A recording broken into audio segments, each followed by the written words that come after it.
दोस्तों, interview preparation, resume writing, career guidance और motivational videos के लिए सब्सक्राइब करें देवर्षि मिश्रा ट्रेनिंग चैनल और बेल आइकन को जरूर प्रेस करें। आप मुझे इंस्टाग्राम और फेसबुक पर भी फॉलो कर सकते हैं, लिंक वीडियो के डिस्क्रिप्शन बॉक्स में अवेलेबल है। दोस्तों, वीडियो स्टार्ट करने से पहले मैं बस आपसे यही कहना चाहूँगा कि वीडियो अंत तक पूरा ज़रूर देखिएगा, क्योंकि एक अच्छा रिज्यूमे आपके पास होना और एक अच्छा रिज्यूमे बनाने की समझ आपके पास होना आपके लिए बेहद ज़रूरी है। इस सच को आपसे बेहतर और कोई नहीं समझ सकता। दूसरी तरफ, अच्छी चीज़ें सीखने में हमेशा वक्त लगता है, तो थोड़ा सा वक्त ज़रूर दीजिए। आइए वीडियो की शुरुआत करते हैं।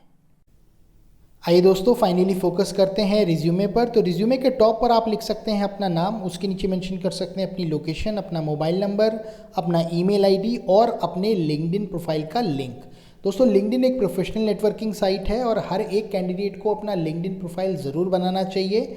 दुनिया भर के वर्किंग प्रोफेशनल आपस में ये लिंक्डइन के थ्रू कनेक्टेड रहते हैं। इसके साथ साथ दुनिया भर के एचआर और रिक्रूटर लिंक्डइन के थ्रू कैंडिडेट्स की हायरिंग भी करते हैं। तो अगर आप अपने रिज्यूमे में अपने लिंक्डइन प्रोफाइल का लिंक मेंशन करते हैं तो चांसेस बनते हैं कि कंपनी का एचआर या रिक्रूटर आपकी प्रोफाइल विजिट करे। और अगर आपका प्रोफाइल बहुत मजबूत बना है तो उसका फ़ायदा आपको मिलता है। कई बार आपका रिज्यूमे शॉर्टलिस्ट हो जाता है, कई बार आपको बेहतर कंपनीज़ में इंटरव्यू के मौके भी मिलते हैं। तो हमेशा अपने रिज्यूमे में अपने लिंक्डइन प्रोफाइल का लिंक ज़रूर मेंशन करें। आइए अब एक नज़र डालते हैं रिज्यूमे में करियर ऑब्जेक्टिव पे, जो कि कुछ इस प्रकार है। Seeking job opportunity as an accountant with a progressive organization where I can utilize my skills and contribute to the growth of the organization. यहाँ पर इसका अर्थ ये है कि कैंडिडेट एक प्रगतिशील ऑर्गेनाइजेशन में अकाउंटेंट की जॉब का अवसर ढूंढ रहा है, जहाँ पर वो अपनी स्किल्स का उपयोग कर सके और साथ साथ ऑर्गेनाइजेशन की उन्नति में भी अपना योगदान दे सके। तो इस तरीके से आप एक स्पेसिफिक करियर ऑब्जेक्टिव लिख सकते हैं अगर आप एक अकाउंटेंट की जॉब ढूंढ रहे हैं तो। आइए अब फोकस करते हैं रिज्यूमे में प्रोफाइल समरी पर। तो मैं आपको बताना चाहता हूं, अगर आपके पास वर्क एक्सपीरियंस नहीं भी है, अगर आप एक फ्रेशर हैं, तो भी आप अपने रिज्यूमे को बेहद प्रभावशाली, बेहद प्रोफेशनल बना सकते हैं अपने रिज्यूमे में सही तरीके से प्रोफाइल समरी को लिखकर। कैसे, आइए देखते हैं। देखिए, यहाँ पर पहले पॉइंट में कैंडिडेट ने मेंशन किया है कि उसको साउंड नॉलेज है अकाउंटिंग और अकाउंटिंग इंफॉर्मेशन सिस्टम्स की। दूसरे पॉइंट में उसने मेंशन किया है कि उसके पास योग्यता है कि वो अकाउंट प्रिपेयर कर सकता है, इसके साथ साथ टैक्स रिटर्न और फिनेंशियल रिपोर्ट प्रिपेयर करने की भी योग्यता उसके पास है। उसके बाद देखिए लिखा हुआ है knowledge of book keeping, banking system and auditing, मतलब उसके पास में ज्ञान है, उसके पास में समझ है बुक कीपिंग की, बैंकिंग सिस्टम की और ऑडिटिंग की। उसके बाद में लिखा हुआ है ability to forecast financial and risk analysis, मतलब वो योग्यता रखता है इस चीज़ की भविष्यवाणी करने की कि रिस्क एनालिसिस क्या होगा, इसके साथ साथ फिनेंशियल पोजीशन कैसी होगी, इसकी योग्यता वो रखता है। इसके बाद देखिए उसने लिखा हुआ है team player with excellent communication and problem solving skills, मतलब वो एक टीम प्लेयर है जिसके पास बातचीत का बहुत अच्छा कौशल है, साथ साथ समस्या को निवारण करने की भी योग्यता उसके पास है। उसके बाद देखिए लिखा हुआ है knowledge of cost accounting, corporate taxation and डेप्ट मैनेजमेंट। इसका अर्थ यह है कि कैंडिडेट के पास में कॉस्ट अकाउंटिंग, कॉर्पोरेट टैक्सेशन और डेप्ट मैनेजमेंट का ज्ञान है। इसके बाद देखिए लिखा हुआ है ability to advice on cost reduction, मतलब उसके पास में योग्यता है कि वो एडवाइस कर सके, सलाह दे सके कि किस तरीके से कंपनी की कॉस्ट कम की जा सकती है। उसके बाद में देखिए लिखा हुआ है इफेक्टिव टाइम मैनेजमेंट स्किल्स, मतलब उसके पास में बहुत प्रभावशाली समय प्रबंधन की कला है। Last but not the least देखिए यहाँ पर लिखा हुआ है ability to maintain and keep book accounts, मतलब उसके पास में योग्यता है कि वो मेंटेन कर सकता है और बुक अकाउंट्स को अच्छे से अपडेट कर सकता है। तो देखिए इस प्रोफाइल समरी में वो सारी चीज़ें लिखी गई हैं जो एक अकाउंटेंट के लिए बेहद ज़रूरी होती हैं, जो उसकी जॉब प्रोफाइल से भी मैच करती हैं। यहाँ पर एक एडवाइस मैं आपको ये भी करना चाहूँगा कि आप कंपनी की जॉब डिस्क्रिप्शन को ज़रूर पढ़ें और उसके हिसाब से भी कुछ फाइन पॉइंट्स इसमें लिखें।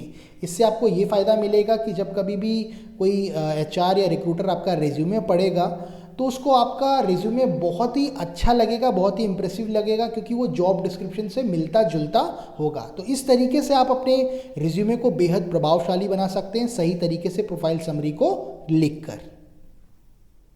आइए दोस्तों अब एक नज़र डालते हैं रिज्यूमे में एजुकेशनल क्वालिफिकेशन पे। तो आप देख सकते हैं यहाँ पर पहले पॉइंट में लिखा गया है कि कैंडिडेट ने बीकॉम किया है। यहाँ पर अपने कॉलेज का या इंस्टीट्यूट का नाम डाल सकते हैं और ईयर मेंशन कर सकते हैं, जैसे यहाँ पर मेंशन किया गया है 2021।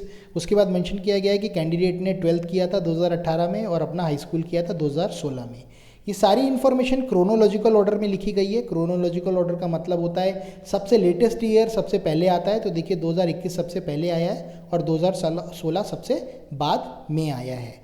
अब यहाँ पर आप एक क्वेश्चन पूछ सकते हैं कि यहाँ पर मैंने परसेंटेज मेंशन क्यों नहीं किए हैं। तो मैं आपसे एक सवाल पूछना चाहता हूँ कि क्या वाकई में रिज्यूमे में परसेंटेज मेंशन करने चाहिए या नहीं। तो इससे रिलेटेड वीडियो का लिंक मैंने ऊपर आई बटन में दे रखा है, आप वीडियो देखकर क्लैरिटी से समझ सकते हैं कि क्या वाकई में आपको रिज्यूमे में परसेंटेज मेंशन करने चाहिए या नहीं। दोस्तों एजुकेशनल क्वालिफिकेशन के बाद बढ़ते हैं सर्टिफिकेशन की तरफ। तो आप देख सकते हैं यहाँ पर लिखा हुआ है diploma in accounting and finance from जो भी इंस्टीट्यूट है उसका नाम और उसके बाद आप मेंशन कर सकते हैं ईयर। तो देखिए यहाँ पर ये लिखा हुआ है कि कैंडिडेट ने अकाउंटिंग एंड फिनेंस में डिप्लोमा किया है। उसी तरीके से अगर आपका कोई सर्टिफिकेशन होता है या डिप्लोमा होता है तो उसकी इन्फॉर्मेशन भी आप अपने रिज्यूमे में इस फॉर्मेट में लिख सकते हैं। अब दोस्तों बढ़ते हैं रिज्यूमे में टेक्निकल प्रोफिशिएंसी की तरफ। तो देखिए यहाँ पर कैंडिडेट ने मेंशन किया है कि उसको क्विक बुक्स, एमएस ऑफिस और एमएस एक्सेस बहुत अच्छे से आता है, वो इन सॉफ्टवेयर्स में प्रोफिशिएंट है। तो उस तरीके से आप अपनी टेक्निकल प्रोफिशिएंसी भी ज़रूर मेंशन कर सकते हैं अगर वो फिनेंस या अकाउंटिंग से रिलेटेड हो तो। आइए अब एक नज़र डालते हैं रिज्यूमे में सेमिनार्स पे और वर्कशॉप पे। तो देखिए यहाँ पर पहले पॉइंट में लिखा हुआ है कि कैंडिडेट ने सेमिनार अटेंड की थी इंडियन बैंकिंग सिस्टम पे 2021 में। उसके बाद देखिए यहाँ पर लिखा हुआ है attendant seminar on modern taxation policy in year 2020। उसके बाद देखिए लिखा हुआ है कि उसने सेमिनार अटेंड की थी इंडियन इकोनॉमी पर 2019 में। तो इस तरीके से आप सेमिनार या वर्कशॉप का डिटेल मेंशन कर सकते हैं अपने रिज्यूमे में। आइए अब एक नज़र डालते हैं पर्सनालिटी ट्रेड्स पर। तो देखिए यहाँ पर पहला पर्सनालिटी ट्रेड लिखा हुआ है एनालिटिकल। एनालिटिकल एक ऐसा व्यक्ति होता है जो विश्लेषण करने की योग्यता रखता है। दूसरा है डिटेल ओरिएंटेड। डिटेल ओरिएंटेड मतलब एक ऐसा व्यक्ति जो हर चीज़ में डिटेल में इंफॉर्मेशन पाना चाहता है। और तीसरी चीज़ है क्विक लर्नर मतलब तेज़ी से सीखने वाला व्यक्ति। अगर आप गौर से देखेंगे तो ये तीनों ही पर्सनालिटी ट्रेड्स बहुत ज़रूरी होते हैं एक ऐसे व्यक्ति को जो अकाउंटेंट होता है। तो इस तरीके से आप उन पर्सनालिटी ट्रेड्स को लिख सकते हैं जो आपको उस जॉब के लिए एक सही उम्मीदवार ठहराते हैं। तो और मैं आपको बताना चाहता हूँ बहुत कॉमन से पर्सनालिटी ट्रेड्स को लिखने की ज़रूरत आपको रिज्यूमे में नहीं है। उसके बाद बढ़ते हैं देखिए अचीवमेंट्स की तरफ। तो देखिए यहाँ पर कैंडिडेट ने मेंशन किया है कि उसने अकाउंटिंग क्विज कंपटीशन में पार्टिसिपेट किया था 2021 में। उसके बाद देखिए लिखा हुआ है कि उसने कॉलेज को रिप्रेजेंट किया था फिनेंशियल केस स्टडी कंपटीशन में 2020 में। इसके बाद देखिए मेंशन किया हुआ है उसने कि उसने कॉलेज को रिप्रेजेंट किया था इंटर कॉलेज डिबेट कंपटीशन में। तो इस तरीके से आप अपने अचीवमेंट्स को मेंशन कर सकते हैं अपने रिज्यूमे में। हमेशा याद रखिए हर एक कंपनी एक साउंड पर्सनालिटी के व्यक्ति को ही हायर करना चाहती है। तो अगर आपकी कुछ और अचीवमेंट्स भी हैं चाहे वो एनसीसी से रिलेटेड हो या किसी और डोमेन की हो तो भी आप अपने रिज्यूमे में उसको मेंशन ज़रूर करें। उसके बाद बढ़ते हैं पर्सनल इन्फॉर्मेशन की तरफ। तो देखिए यहाँ पर आप अपना नेम, अपना डेट ऑफ बर्थ, अपना लैंग्वेज नोन, अपना परमानेंट एड्रेस और अपना करस्पॉन्डेंस एड्रेस मेंशन कर सकते हैं।